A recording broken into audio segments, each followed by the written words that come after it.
भगवान श्री कृष्ण के पिता वसुदेव जी जेल क्यों चले गए? सवाल है कि वसुदेव जी को जेल क्यों मिला, भगवान के पिता को जेल क्यों जाना पड़ा? तो सुनो, वसुदेव जी पिछले जन्म में क्या है? कश्यप। ये एक ऋषि है, कश्यप इनका नाम है। कश्यप जी का एक बार क्या हुआ कि कश्यप जी को यज्ञ करना था, तो एक देवता से उन्होंने एक गाय उधार ले ली कि हमारा यज्ञ नहीं हो जब तक ये गौ माता आपके पास गाय है तो आप ये गाय दे दो, हमारा यज्ञ पूरा होगा तो हम आपकी गाय आपको वापस कर देंगे। अब कश्यप जी का यज्ञ हो गया, यज्ञ संपन्न हुआ, पर वो गाय इतनी सुंदर थी, उस गाय में इनका मन आ गया और इन्होंने वो गाय उन व्यक्ति की गाय वापस नहीं की। तो उन्होंने कहा कि महाराज आपका यज्ञ हो गया है, अब आप अपनी जो गाय हमसे ली थी वापस करो। नहीं, तुम्हारी गाय हमें पसंद आ गई है, कीमत लेना हो तो ले लो, लेकिन गाय नहीं देंगे। उन्होंने कहा नहीं, हम अपनी गाय आपको नहीं दे सकते, हमारी गाय हमें लौटाइए। नहीं लौटाए तो विवाद हो गया। अब विवाद हुआ तो सुलझाए कौन? तो गए ब्रह्मा जी के पास, हे ब्रह्मा जी, ये हमारी गाय नहीं दे रहे हैं, कहे थे कि यज्ञ पूरा हो जाएगा तो गाय दे देंगे, गाय दे नहीं रहे हैं, अब क्या करें? तो ब्रह्मा जी ने कहा कि देखो, गाय लौटा दो। एक तो आपने गाय ले ली और ऊपर से लड़ने चले। उन्होंने कहा नहीं ब्रह्मा जी, हम तो गाय नहीं देंगे, इन्हें जो करना है कर ले। लो भैया, तो उन्हें मिल गया कश्यप जी को शाप कि सुनो, आपने किसी की गाय को बंधन में रखा है, आपको भी लगभग 18 वर्षों तक बंधन में रहना पड़ेगा, ये आपके दंड है।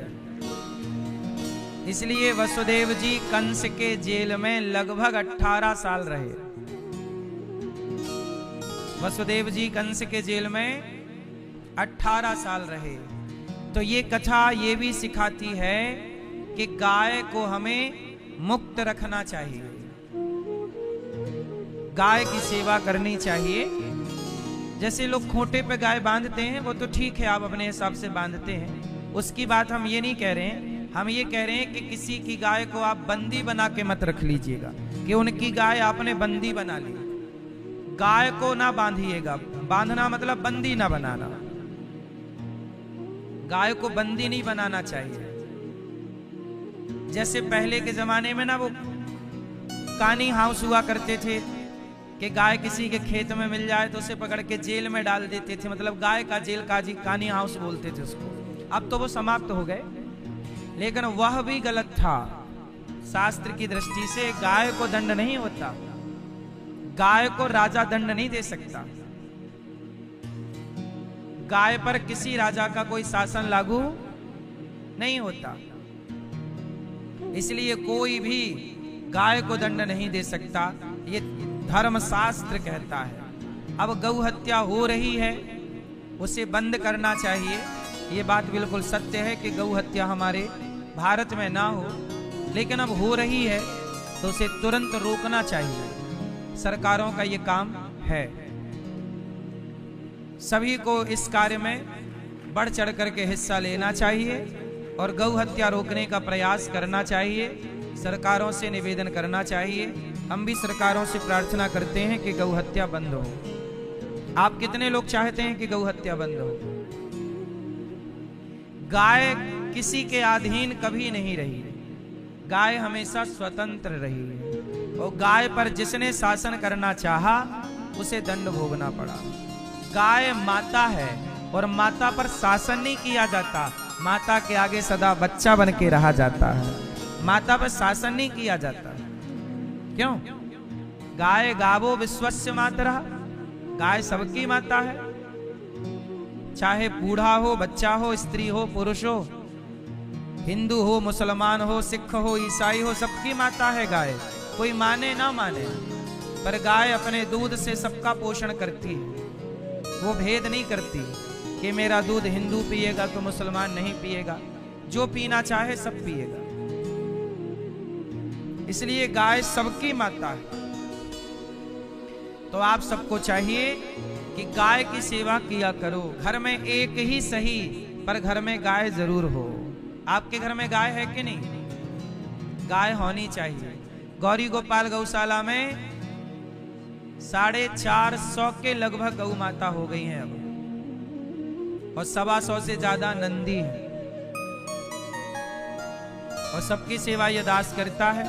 हम सैकड़ों गायों की सेवा कर सकते हैं, तो आप 1-2 गाय की सेवा तो कर ही सकते हैं। हम सब सेवा करने लग जाएं गाय की, तो भी गौ हत्या बंद हो जाएगी। भाई गाय मिलेगी ही नहीं सड़कों में। गौ हत्या हो इसलिए रही है क्योंकि गाय सड़कों में है, और कुत्ते बढ़िया मौज कर रहे हैं। कुत्ते बेडों में मस्त सो रहे हैं और गाय पॉलिथीन खा रही है। तो वसुदेव जी जेल में गए। अच्छा ये बताओ, वसुदेव जी के पांव में बेड़ियां थी कि नहीं? और जैसे ही भगवान प्रकट हुए तो पांव की बेड़ियां मुक्त हो गई कि नहीं? खुल गई कि नहीं?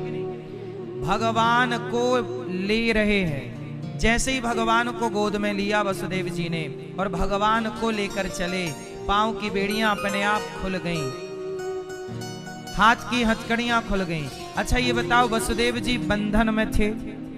आप लोग बंधन में हो कि नहीं? आप बंधे हो कि खुले हो? जोर से। किससे बंधे हैं? परिवार से, जिम्मेदारियों से। आप में से कितने लोग बंधे हैं परिवार से, जिम्मेदारियों से? कितने लोग बंधे हैं? हाथ उठाओ। किससे बंधे हो? जोर से। क्यों भैया, किससे बंधे हो?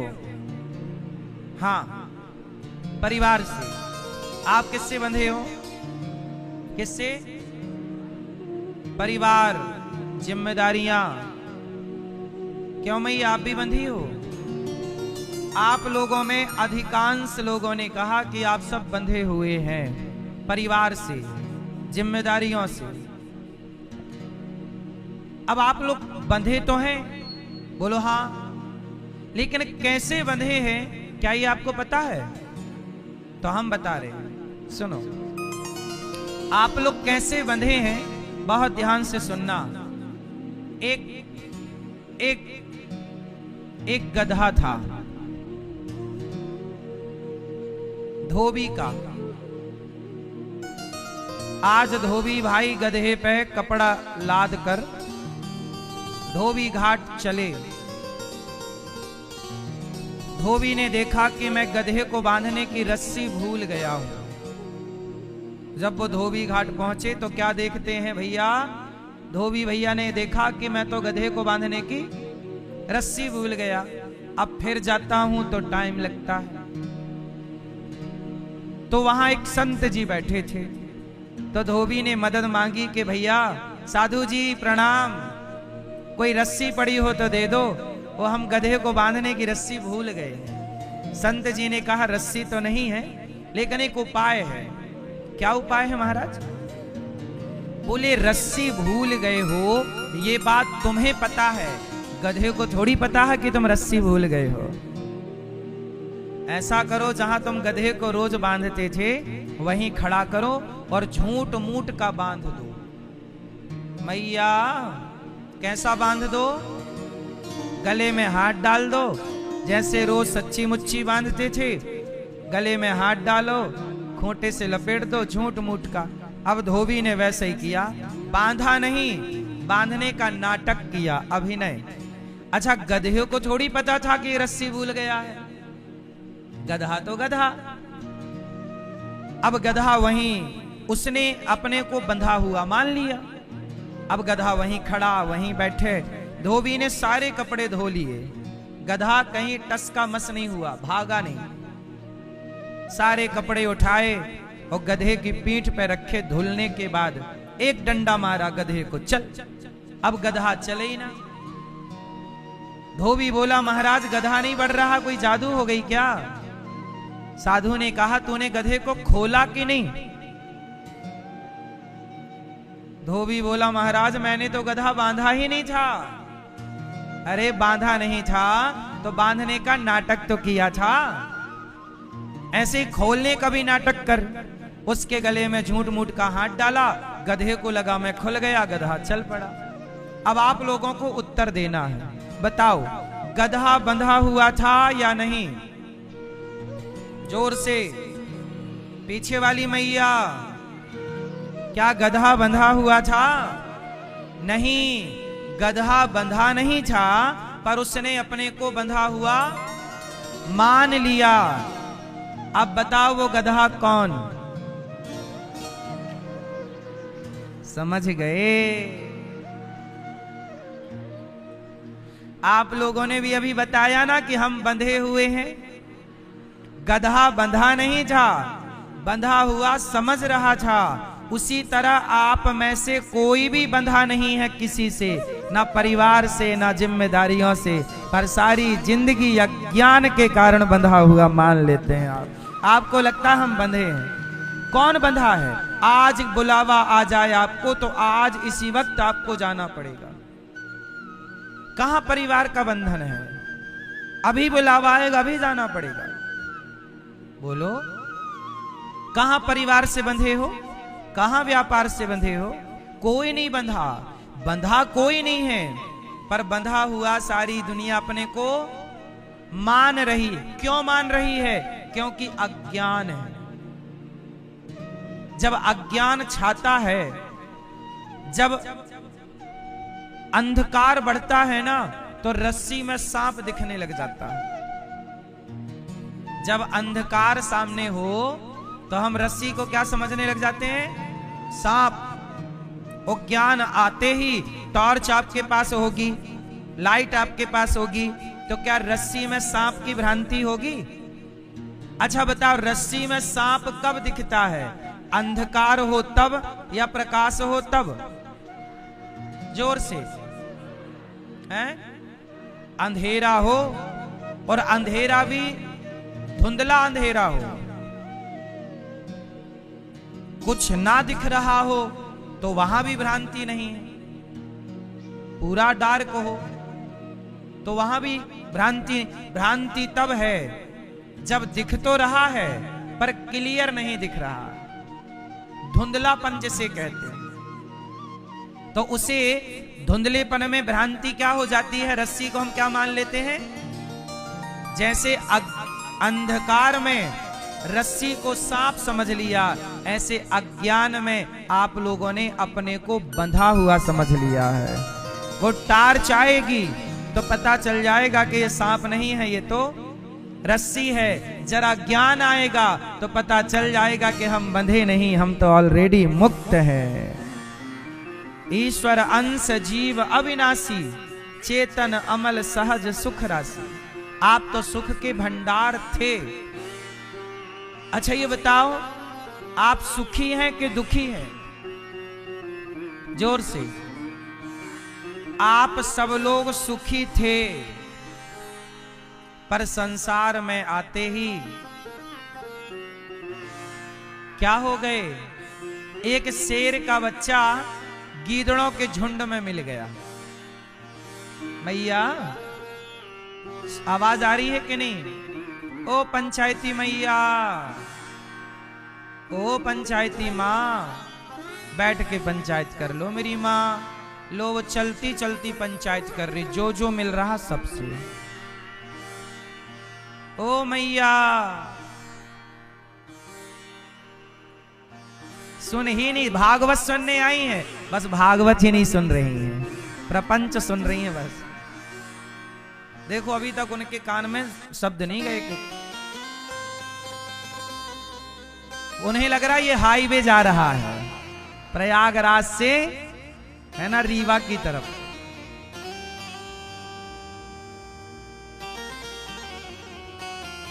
देख लो, ये भागवत सुनने आए हैं और इनसे पूछेंगे घर वाले क्या सुन के आए, अरे कोई मजा थोड़ी आ रहा कथा में, इन्हें काय का मजा। सुना ही नहीं तो क्या। सुनो, एक शेर का बच्चा गीदड़ों के झुंड में मिल गया। बोलो हाँ, किसमें मिला? मैया, ओ मेरी मां, किसमें मिला? एक शेर का बच्चा गीदड़ों के झुंड में मिल गया, और गीदड़ों के झुंड में मिलके उसे लगा कि मैं भी गीदड़ हूं, और गीदड़ों के संग रहने लगा, गीदड़ों की तरह हरकत करने लगा, गीदड़ों की तरह खाने लगा, सोने लगा, बोलने लगा। काफी साल हो गए। अब उसे तो कंफर्म हो गया कि मैं गीदड़ का ही बच्चा हूं, ये मेरे रिश्तेदार हैं। छोटा बच्चा था ना, बिछड़ गया, गीदड़ों में मिल गया, उसे लगा ये हमारे रिश्तेदार हैं। कर लो बात। फिर क्या हुआ, एक दिन शेर आया, और शेर ने गीदड़ों में देखा कि शेर का बच्चा गीदड़ों में क्या कर रहा। तो शेर ने शेर के बच्चे को बुलाया जो गीदड़ों के झुंड में था। ए यहां। तो गीदड़ के झुंड में से शेर निकल के आया। जी सरकार कहो। शेर बोला तू तो शेर है, तू शेर का बच्चा है, गीदड़ों के झुंड में क्या कर रहा? तो वो शेर का बच्चा बोला नहीं, मैं तो गीदड़ हूं, ये मेरे रिश्तेदार है, वो मेरे फूफा है, वो मेरे मौसा है, वो ही हमारे रिश्तेदार है। शेर बोला नहीं, तू शेर का बच्चा है, तो गीदड़ों के झुंड में मिल गया होगा, चल मेरे संग, आवाज निकाल। हाँ, अब शेर ने दहाड़ा, उसने भी आवाज वो जब निकाली तो सारे गीदड़ भाग गए उसकी आवाज से। अब उसे कन्फर्म हो गया कि मैं शेर हूं। पानी था एक तालाब में, तो वहां ले जाके उसका चेहरा दिखाया कि देख तू शेर का बच्चा, गीदड़ों के बीच में क्या कर रहा। शेर ने बोध कराया तो गीदड़ को बोध हो गया, मतलब शेर को बोध हो गया कि मैं गीदड़ नहीं हूं, मैं ऐसे आप लोग भी शेर का बच्चा गीदड़ों के झुंड में मिलके गीदड़ बन गया, ऐसे आप लोग भी भगवान के बच्चे हो, लेकिन गीदड़ों के झुंड में रहते रहते आपको लगा मैं भी गीदड़ हूं। आप कहां से हो? ए मई भैया आप कहां से हो? कहां से? बनारस। आप कहां से हो? कहां से? प्रयागराज से। बैठे बैठे बैठ के बताओ, खड़े होके नहीं। कहां से हो आप? बैठो बैठो। कहां से? प्रयागराज। सुनो, अब आप सारे लोग गलत पता बता रहे हो, कह रहे हो प्रयागराज के। वही तो हम समझा रहे हैं इतनी देर से। शेर का बच्चा गीदड़ों के झुंड में मिल गया तो अपने को गीदड़ मान लिया। ऐसे आप भी प्रयागराज के नहीं, यहां के नहीं, हम सब यहां के हैं ही नहीं, हम सब वहां के हैं। कहां के हैं? हम सब वहां के हैं, पर यहां रहते रहते ऐसा लगने लगा कि हम यहां के हैं, जबकि हैं हम वहां के। इसलिए अपने को यहां का ना समझो, अपने को वहां का समझो। यहां आप लोग कुछ दिनों के लिए आए हैं मेहमानी में, कुछ वर्षों की मेहमानी करोगे, 10 साल, 20 साल, 40 साल, 50 साल, 100 साल, टाइम पूरा होगा, मेहमानी पूरी होगी, बस चलो बांधो अपना बोरिया बिस्तर। क्यों जी, सही है कि गलत है? ये संसार के लोग तुम्हारे नहीं हैं, ये सब परदेसी हैं। क्यों भैया, आपकी पत्नी कौन है? ये नहीं है, परदेसी है। आपके पति कौन? ये भी परदेसी है। पति पत्नी परदेसी है कि नहीं? बेटा बेटी परदेसी है कि नहीं? परदेसियों टाइप के बीच में मिलते हैं। पत्नी आपके जन्म से तो साथ ना थी, बीच में मिली, और बीच में ही तुम दोनों में से एक टाटा बाय बाय कह के चले जाओगे, तो परदेसी ही तो हो, बीच में मिले और बीच में ही साथ छोड़ दिया। बोलो हाँ। बेटा भी जन्म से तो नहीं मिला, बीच में ही मिला, शादी वादी कर ली, फिर बेटा हुआ और बेटा भी उसका भी शादी वादी होगी, वो आपको टाटा बाय बाय कह के निकल पड़ेगा। फिर सब परदेसी हैं, यहां जितने हैं सब लोग, इसलिए कहा है हाँ परदेसियों से ना अखियां मिलाना। परदेसियों से अखियां, क्योंकि सब परदेसी। शेर का बच्चा गीदड़ों के झुंड में मिला तो गीदड़ समझ बैठा, ऐसे हम भी जगत में आए तो अपने को जगत का समझ बैठे। हम जगत के नहीं हैं, हम जगन्नाथ के हैं। हम जगत के नहीं हैं, हम तो। लेकिन यहां रहते रहते ऐसा लगा ये ताऊ, ये चाचा, ये मौसी, ये बुआ, ये सब ये हमारे हैं। लेकिन ये हमारे से दिखते तो हैं, हमारी शकल जैसे दिखते हैं। नहीं, लड़का पैदा हुआ, ये इसकी शकल किससे मिल रही है? माँ के बाप से। किसकी तरह दिखता है? ये मैच करने लगते हैं लोग, शकल दिखाओ किसकी तरह शकल। तुम्हारी तरह शकल नहीं है, तुम कितना भी मिला लो, पर वो तुम्हारा, हाँ मेरी माँ। तो अब देखो वसुदेव जी भगवान को लेकर चले, पांव की बेड़ियां खुल गईं, हाथ की हथकड़ियां खुल गईं और वसुदेव जी चल पड़े, सारे बंधन से मुक्त हो गए। आप में से कितने लोग बंधन से मुक्त होना चाहते हैं? जो चाहते हैं हाथ उठाएं। यदि आप बंधन से मुक्त होना चाहते हैं तो वसुदेव जी मुक्त हो गए कि नहीं? कब हुए? जब भगवान को लेकर के चले। आप भी अपने हृदय में भगवान को स्थापित कर लीजिए, और जो भगवान को लेकर चलते हैं वो संसार के हर बंधन से मुक्त हो जाते हैं। बंधन से मुक्ति पाओगे कब? जब भगवान को लेकर चलोगे। इसलिए कहता हूं काम करते रहो और नाम जपते रहो, चिंतन भगवान का होता रहे,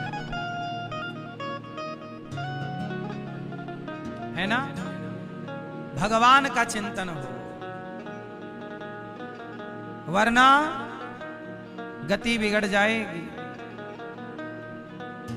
अब ध्यान से सुनो, भगवान श्री कृष्ण को लेकर वसुदेव जी चले। शेष भगवान छाता बने, यशोदा ने कन्या को जन्म दिया, कन्या को वसुदेव जी वापस कृष्ण को छोड़ दिया और कन्या मतलब माया को धारण किया। वसुदेव जी फिर से बंधन में बंध गए।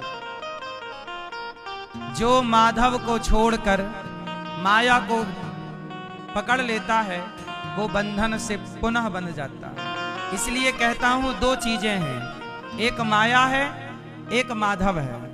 अच्छा, आप में से कितने लोग माया को जानते हैं? क्यों मैया? भैया तुम देखो ना, तुम सुन रहे हो ना, तुम अगल बगल के लोगों को सुनने दे रहे हो, है ना? चुपचाप बैठ जाओ, मुंह पे बिल्कुल चैन लगा के, बोलना मत, नहीं पीछे की मैया मारेगी आपको, बहुत देर से सुन रही है वो। चुपचाप बैठ जाओ। 1 घंटे से तुम केवल खौ खौ खौ खौ कर रहे हो। शांति से बैठो। मैया चिटकोटी काट देना ये ज्यादा बोले तो। सुनो, आप कितने लोग माया को जानते हैं? क्यों? आप जितने लोग माया को जानते हैं हाथ उठाओ। माया को जानते हो? माया आओ जानते हैं माया। कितने लोग जानना चाहते हैं माया को? जो माया को जानना चाहते हैं वो अपने हाथ उठाएं। आप जानते हो माया को कि नहीं? नहीं जानते? सुनो, मैया, ओ मैया, जा रही हो मेरी गुलाबी मैया? गुस्सा हो गई क्या मेरी माँ? नहीं, टाटा। भाई आप भी जा रहे हैं? क्यों, नाराज हो गए क्या? अच्छा, माया का पता लगाने जा रहे हैं? जाओ ढूंढ के आओ माया कहाँ है, कैसी है, क्या कर रही है इस समय। माया मम माया दुरत्यया, भगवान गीता में कहते हैं मेरी माया बड़ी प्रबल है। आओ आज हम माया के बारे में आपको समझाएं। समझो ना ध्यान से, विषय बहुत कठिन है, पर एक एक विषय समझते चलोगे तो बहुत सारे प्रश्नों का उत्तर मिलता चलेगा। माया कहते हैं, माया ममता तू न गई मेरे मन से, पाके केस जन्म के साथी लाज गई नैनन से, ममता तू न गई मेरे मन से। माया बड़ी प्रबल है। एक बार आप लोग बताओ क्या जानते हो माया के बारे में? भाई आप कितना जानते हो माया के बारे में? आप जानते हो माया को? आपकी पड़ोसन है माया? नहीं? भाई आप जानते हो माया को? सुनो, माया क्या है? एक बार देवर्षि नारद जी ने भगवान श्री कृष्ण से सवाल किया। अब ध्यान से सुनना, बड़ी अनमोल कथा है, शांत रहिएगा। टुप्पई टाप। एक बार नारद जी गए द्वारिका। नारायण नारायण। भगवान बोले आओ भोजन कर लो। नारद जी ने भगवान ने बगल में बिठाया, भोजन का टाइम था। रुक्मणी जी परोस रही हैं, रुक्मणी जी परोस रही हैं, भगवान खा रहे हैं, नारद जी भी संग खा रहे हैं। अब भगवान खा रहे हैं, अब भोजन प्रसादी हो गई तो चलने लगे, थोड़ा चलो टहल के आते हैं। समुद्र के किनारे किनारे नारद जी को लेके भगवान कृष्ण चले। तो नारद जी ने पूछा कि प्रभु एक बात बताओ, मैंने सुना है कि आपकी माया बड़ी प्रबल है, एक बार आप अपनी माया का जरा दर्शन करा दो। किसका दर्शन कराओ? एक बार अपनी माया दिखाओ कि ये माया क्या है। सुना बहुत है माया के बारे में। अच्छा आप लोग जानते हो माया के बारे में? माया किसे कहते हैं? सुनो कुछ परिभाषाएं बताता हूं, फिर आपको कथा सुनाऊंगा। जो है नहीं, ध्यान से सुनो, जो बोलो, जो है नहीं, जो है नहीं पर दिखाई पड़े, दिखाई दे, उसे माया कहते हैं। जो है नहीं पर दिखे, वो माया है। बताओ वो कौन सी चीज है जो है नहीं पर दिखती है या दिखता है?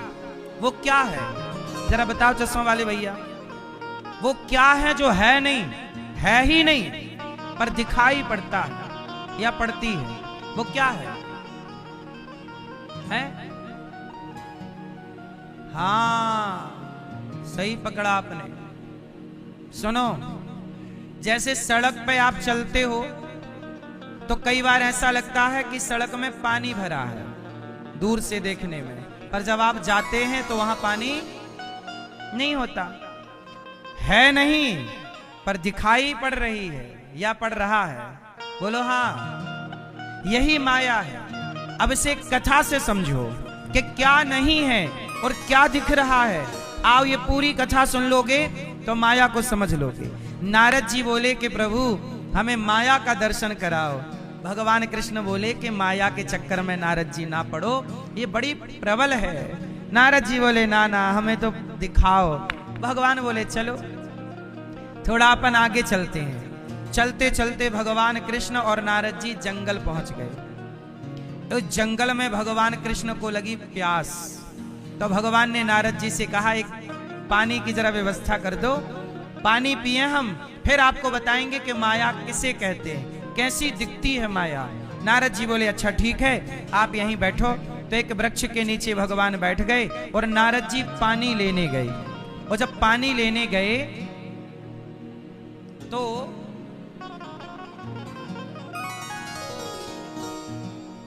एक गांव में सुंदर सा कुआं था और वहां एक सुंदर सी लड़की स्त्री कुएं से पानी निकाल रही थी। अब संयोग देखो नारद जी पहुंच गए और नारद जी जब पहुंचे तो सुंदर सी लड़की को देखकर नारद जी मोहित हो गए। नारद जी ने कहा देवी जरा पानी पिलाओ, तो वो पानी पिलाने लगी। पानी तो पी रहे हैं पर टुकुर टुकुर नारद जी उसे देख रहे हैं। तो नारद जी ने कहा देवी तुम कौन हो? उस कन्या ने कहा कि मैं यहाँ के राजा की इकलौती लड़की हूं, ये मेरी वाटिका है। नारद जी बोले अच्छा मैं तुमसे विवाह करना चाहूं तो? अब ध्यान से सुनना, नारद जी आए थे भगवान को पानी लेने, भगवान के लिए पानी लेने, और बिठा के आए हैं पेड़ के नीचे। कि आप बैठो, हम आपके लिए पानी ला रहे हैं, और यहां कह रहे हैं कि शादी कर लोगी क्या? उस लड़की से कह रहे हैं विवाह कर लोगी? उसने कहा हम तो कर लेंगे, लेकिन हमारे पिताजी बोल देंगे तब। नारद जी बोले चलो तुम्हारे पिता से बात करते हैं। अब नारद जी गए पिता के पास, तो लड़की के पिता ने नारद जी को पहचान लिया, चरणों में गिरे, महाराज की जय हो, आप तो नारद जी हैं, आप भले पधारे, बताओ मैं आपकी क्या सेवा करूं? नारद जी बोले कुछ सेवा नहीं, आपकी लड़की पसंद आ गई है, आपकी लड़की का हाथ मिल जाए, साथ मिल जाए, शादी वादी हो जाए तो हम भी गृहस्थी बसाएं। तो राजा बोले महाराज ये तो मेरे लिए परम सौभाग्य की बात है कि आप जैसा साधु मेरी बेटी का वर बनेगा। अब तो भैया धूमधाम से नारद जी का ब्याह हो गया। जरा ध्यान से सुनना, नारद जी का हो गया ब्याह, और ये आए काय के लिए थे? पीछे वाली मैया काय के लिए आए थे? पानी लेने के, और शादी कर लिए। और शादी करने के बाद क्या हुआ, कुछ दिनों बाद राजा जो थे लड़की के पिता वो मर गए, और जब मरे तो नारद जी बने राजा, क्योंकि उनके कोई लड़का नहीं था, लड़की थी, तो लड़की के दामाद मतलब पति राजा, अब सारा धन लड़की का, राजा नारद जी बने राजा। अब राजा बने, ब्याह हुआ, नारद जी के बच्चे हो गए, लड़का लड़की कुछ बच्चे हो गए। अब नारद जी के हो गए बच्चे। एक दिन क्या हुआ, बगल के राजा ने आक्रमण कर दिया, तो नारद जी को कोई लड़ाई झगड़ा करना तो आता नहीं था, साधु आदमी भजन करने वाले, तो बगल वाला राजा आक्रमण किया, तो नारद जी की सारी सेना को मार डाला। अब नारद जी की ओर भागा, अब नारद जी भागे प्राण बचा के, पत्नी को लिए, बच्चों को लिए, और फुर्र भाग गए। और भागे तो वो खदेड़ा, और खदेड़ा तो ये जंगल में घुस गए, और जब जंगल में घुसे तो बहुत टाइम बीत गया, कई दिन बीत गए भागते भागते। अब पत्नी बोल रही है थक गई हूं, बच्चे कह रहे हैं भूख लगी है। नारद जी बोले बस ये नदी दिख रही है, उस पार कोई गांव नजर आ रहा है, यदि हम उस पार पहुंच गए तो सुरक्षित भी हो जाएंगे और कुछ खाने को मिल जाएगा। अब नारद जी बोले एक काम करो, बच्चे चिल्ला रहे हैं, छोटे छोटे बच्चे ना नारद जी के, बोले भूख लगी है, खूब भूख लगी है। एक लकड़ी की नाव बनाई जुगाड़ से, बहुत सारी लकड़ियां इकट्ठी की और बांधा, नाव बनाई, पत्नी को बिठाया और अपने बच्चों को नारद जी ने बिठाया, अपनी बेटी और अपने बेटों को बिठाया, और चली नाव। और जब नाव चली तो संयोग देखना कि बीच नदी में जाके नाव डूब गई, और जब डूबी तो नारद जी की पत्नी डूब गई, छोटे छोटे बच्चे डूब गए, और जब बच्चे डूबने लगे नारद जी किसे बचाएं, पत्नी को बचाने जाएं तो बच्चा डूबे, एक को बचाने जाएं दूसरा बच्चा डूबे। देखते देखते नारद जी तो किनारे लग गए, पर नारद जी के सामने उनकी पत्नी डूब गई, उनके बच्चे, बेटी डूब गई, छोटी सी बेटी, छोटा सा बेटा डूब गया। चिल्ला रहे हैं पिताजी बचाओ, पर चाह कर भी नारद जी बचा ना पाए। और जब नहीं बचा पाए तो नारद जी रोने लगे, हे विधाता तू कितना निर्दयी है, तू कितना निष्ठुर है, मारना था तो मुझे क्यों ना मार दिया तूने, मेरी पत्नी ने, मेरे पुत्र ने क्या बिगाड़ा तेरा। और जब नारद जी जोर से चिल्लाए, हे विधाता तू बड़ा निष्ठुर है, और जब जोर से चिल्लाए तो भगवान श्री कृष्ण पहुंचे, और भगवान बोले नारद जी मिला पानी? भगवान बोले नारद जी पानी मिला? नारद जी बोले प्रभु आप, हाँ आपने ही तो बोला था मैं घंटे भर में आ रहा हूं, 1 घंटा हो गया और आप लौटे ही नहीं। नारद जी बोले हे भगवान अब 1 घंटा हुआ, 1 घंटे में हमारे 2 बच्चे हो गए। भगवान मुस्कुराए, कहा नारद जी आप हमारी माया देखना चाहते थे, यही है हमारी माया, ये जो आपने देखा था ये हमारी क्या है? अरे आप तो साधु हो, और साधु की कहां पत्नी और कहां बच्चा, लेकिन आप भी पत्नी और बच्चे में उलझ गए, जो आपका नहीं था उसे आपने अपना मान लिया, यही तो माया है। जो आपका नहीं है उसे आप अपना मान लेते हैं, यही माया है।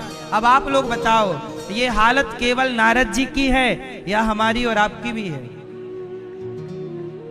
बोलो। जो हमारा नहीं है, जो हमारा, बोलो। बेटा, सच बताओ, बेटा आपका है क्या? बेटी आपकी है क्या? पत्नी आपकी है क्या? पति आपका है क्या? मैया बेटा आपका है? आपका है। तो आपने कितने बाल बेटे को लगाए हैं? आंख आपने लगाई होगी मैया। ये मैया चश्मा वाली कह रही थी कि मेरा बेटा, तो आंख तुमने लगाई होगी, पांव लगाए होंगे। एक भी बाल, एक भी रोमा लगाया हो तो बताओ। वही तो हम कह रहे हैं कि जो आपका नहीं है उसे आप अपना मान लेते हैं और उसके लिए रोते हैं और अधिकार जमाते हैं कि ये मेरा है। यही तो माया है। आपका है वह कुछ नहीं, और सारी जिंदगी कहते हो ये मेरा, ये मेरा। लेकिन मीराबाई ने पर्दा उठाया और मीराबाई ने क्या कहा? मीराबाई ने ये नहीं कहा कि मेरा बेटा, मेरी बेटी, मेरा परिवार। मीरा ने कहा कि मेरे तो गिरधर गोपाल, दूसरों ना। यही माया से पर्दा उठाना है। जो जगत को अपना कह रहे हैं वो माया में उलझ गए, जो जगत को अपना कह रहे वो माया में उलझ गए, और जो जगन्नाथ को अपना कह रहे वो माया से बच गए।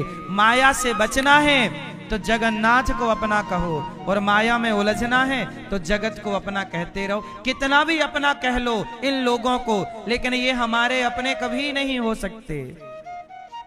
बोलो हाँ। ये दुनिया क्या सीता मां की हो सकी? फिर ये दुनिया सीता मां की ना हो सकी, ये दुनिया भगवान राम की ना हो सकी, तुम्हारी हमारी हो जाएगी। क्यों मेरी मां? जो अपना कभी हो ही नहीं सकता उसे अपना क्यों बनाऊं? जो अपना है क्यों ना उसे ही अपना मानूं? भगवान को। हम लोग एनर्जी गलत जगह वेस्ट करते हैं। जो हमारे हैं नहीं और जो हमारे कभी हो नहीं सकते, हम उनको अपना मानते हैं और उनके पीछे भागते हैं कि ये हमारा, ये हमारा। उसमें एनर्जी वेस्ट करते हैं, उसके लिए रोते हैं कि देखो देखो हमारी बहू तो हमें देखती नहीं, हमारा बेटा तो हमें पूछता नहीं। तुम्हारा बेटा कब से हो गया? तुम्हारा बेटा तुम्हें क्यों पूछेगा? तुमने बोला है कि ये बेटा तुम्हारा है, यथार्थ में वो बेटा तुम्हारा नहीं है। अरे बेटा छोड़ दो, हमने पहले दिन ही समझाया था। ए भैया जरा अपना एक हाथ उठाओ, ऐसे सब लोग उठाओ। चलो बताओ, ये हाथ आपका है? यदि आपका है तो जब पैरालिसिस हो जाता है किसी को, तो ये हाथ यदि तुम्हारा था तो अब उठता क्यों नहीं है? अब काम नहीं क्यों नहीं करता? मैया सच बताएं, आपके शरीर पर भी आपका अधिकार नहीं है। आपके शरीर पर भी आपका अपना अधिकार, आपकी आंखों पर आपका अधिकार नहीं है। ये आंखें भी एक दिन आपका साथ छोड़ देंगी, ये कान भी एक दिन आपका साथ, बुढ़ापे में कम सुनने लगता है, कम दिखने लगता है। एक दिन ये शरीर साथ छोड़ देता है कि नहीं? बोलो हाँ। मेरी मां, इसलिए कहता हूं शरीर भी अपना नहीं है, ये भी हमें यहीं छोड़ के जाना पड़ेगा। जब ये भी अपना नहीं, ये भी अपने नहीं, तो हम झूठे क्यों कहें कि तुम हमारे हो? हम क्यों ना गिरधर गोपाल से कहें कि प्रभु केवल आप हमारे हो, केवल आप हमारे हो। क्यों हम झूठे पड़े? आप इसी को माया समझिए। जो जगत में उलझे हुए हैं ये माया। आजकल लोग ना माया का मतलब पैसा समझते हैं। पैसा तो है, लेकिन तुम्हारा बेटा भी माया है, तुम्हारी बेटी भी माया है, तुम्हारा पति भी माया है, तुम्हारी पत्नी भी माया है, तुम्हारा शरीर भी। ये है माया की हिस्ट्री और ये है माया का स्वरूप। जो दिख रहा है सब कुछ माया है। बोलो हाँ। जो अपना नहीं है वो सब कुछ माया है। जो अपना नहीं है वो माया है और जो अपना है वो माधव है। इसलिए माया माया सब कहें, माधव कहे न कोई, और एक बार माधव कहे सो माया चेरी होए। इसलिए भैया माधव को पकड़ लो, माया के चक्कर में ना पड़ो। ये माया के चक्कर में कितने आए और लपेटे में चले गए।